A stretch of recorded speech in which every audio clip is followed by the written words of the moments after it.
வணக்கம். அறிவுச் சுரங்கம். அறிவு 10 வினாக்களும் விடைகளும். வினா எண் 1. இந்தியாவில் பால் கிண்ணம் என்று அழைக்கப்படும் மாநிலம் எது? இந்தியாவில் பால் கிண்ணம் என்று அழைக்கப்படும் மாநிலம் எது? விடை ஹரியானா. விடை ஹரியானா. வினா எண் 2. குப்தர் காலத்தில் ஓர் இடத்தில் இருந்தே வணிகம் செய்யும் வணிகர்கள் எவ்வாறு அழைக்கப்பட்டனர்? குப்தர் காலத்தில் ஓர் இடத்திலிருந்தே வணிகம் செய்யும் வணிகர்கள் எவ்வாறு அழைக்கப்பட்டனர்? விடை சிரேஷ்டிகள். விடை சிரேஷ்டிகள்.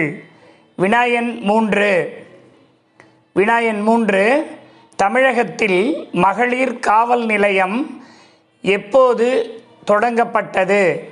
தமிழகத்தில் மகளிர் காவல் நிலையம் எப்போது தொடங்கப்பட்டது? விடை 1992. விடை 1992. வினா எண் 4. மக்கள் மேற்கொள்ளும் தியாகமே உண்மை செலவு என விளக்கியவர் யார்?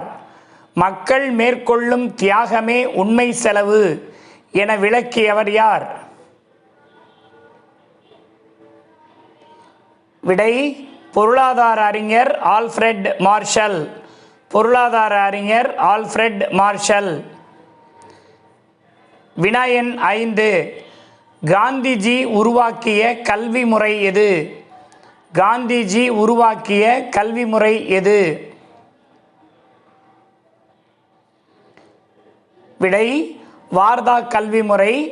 இது 1937 உருவாக்கப்பட்டது. இவ்வாறு உருவாக்கப்பட்ட பள்ளிக்கு தலைமை ஆசிரியராக ஜாகிர் உசைன் அவர்களை காந்தி அவர்கள் நியமித்தார்கள். 1937 இந்த கல்வி முறை உருவாக்கப்பட்டது.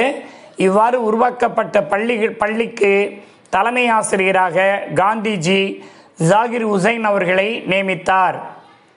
வினா எண் 6. நோயை தீர்க்கும் மருந்துகள் எத்தனை வகைப்படும்? அவையாவை. நோயை தீர்க்கும் மருந்துகள் எத்தனை வகைப்படும்? அவையாவை. விடை நீலகேசி என்னும் ஐஞ்சிறும் காப்பியத்தின் அடிப்படையில் நோயை தீர்க்கும் மருந்துகள் 3 வகை. நீலகேசி என்னும் ஐஞ்சிறு காப்பியத்தின் அடிப்படையில் நோயை தீர்க்கும் மருந்துகள் 3 வகை. அவை நல்லறிவு, நற்காட்சி, நல்லொழுக்கம். அவை நல்லறிவு, நற்காட்சி, நல்லொழுக்கம். வினா எண் 7. இந்தியாவில் இன்று வரை துருப்பிடிக்காத மெக்ரோலி என்னும் இரும்பு தூண் எங்குள்ளது? இந்தியாவில் இன்று வரை துருப்பிடிக்காத மெக்ரோலி என்னும் இரும்பு தூண் எங்குள்ளது? விடை டெல்லி. விடை டெல்லி. வினா எண் 8. உலகத்தமிழ் ஆராய்ச்சி நிறுவனம் தமிழகத்தில் எப்போது நிறுவப்பட்டது? உலகத்தமிழ் ஆராய்ச்சி நிறுவனம் தமிழகத்தில் எப்போது நிறுவப்பட்டது? விடை 1970. 1970. வினா எண் 9. ஆங்கிலேயர்கள் ஆட்சி காலத்தில் எத்தனை வகையான நில சீர்திருத்தங்கள் நடைமுறையில் இருந்தன?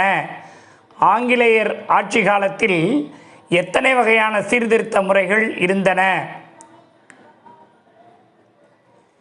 விடை 3 வகை. விடை 3 வகை. அவை ஜமீன்தாரி முறை, ரயத்துவாரி முறை, மகள்வாரி முறை. அவை ஜமீன்தாரி முறை, ரயத்துவாரி முறை, மகள்வாரி முறை. வினா எண் 10. இந்தியாவில் குடிமைப்பணிகளை போட்டித் தேர்வுகள் மூலம் தேர்ந்தெடுக்க வேண்டும் என்று குறிப்பிடும் சட்டம் எது? இந்தியாவில் போட்டித் தேர்வுகள் மூலம் தேர்ந்தெடுக்க வேண்டும் என்று குறிப்பிடும் சட்டம் எது? விடை 1833ஆம் ஆண்டு பட்டயச் சட்டம். 1833ஆம் ஆண்டு குடிமைப் பணிகளை போட்டித் தேர்வுகள் மூலம் தேர்ந்தெடுக்க வேண்டும் என்று குறிப்பிடும் சட்டம் 1833ஆம் ஆண்டு பட்டயச் சட்டம். நன்றி நண்பர்களே. அடுத்த அறிவுச் சுரங்கத்தில் சந்திப்போம். மறக்காமல் எங்களுடைய யூடியூப் சேனலை சப்ஸ்கிரைப் பண்ணுங்கள். பல பொதுஅறிவு பகுதிகள் உங்களுக்காக அடுத்தடுத்து வர காத்திருக்கின்றன. பெல் ஐக்கானை கிளிக் பண்ணிக்கங்க. நோட்டிஃபிகேஷன் உடனடியாக உங்களுக்கு வந்து சேரும். Stop button.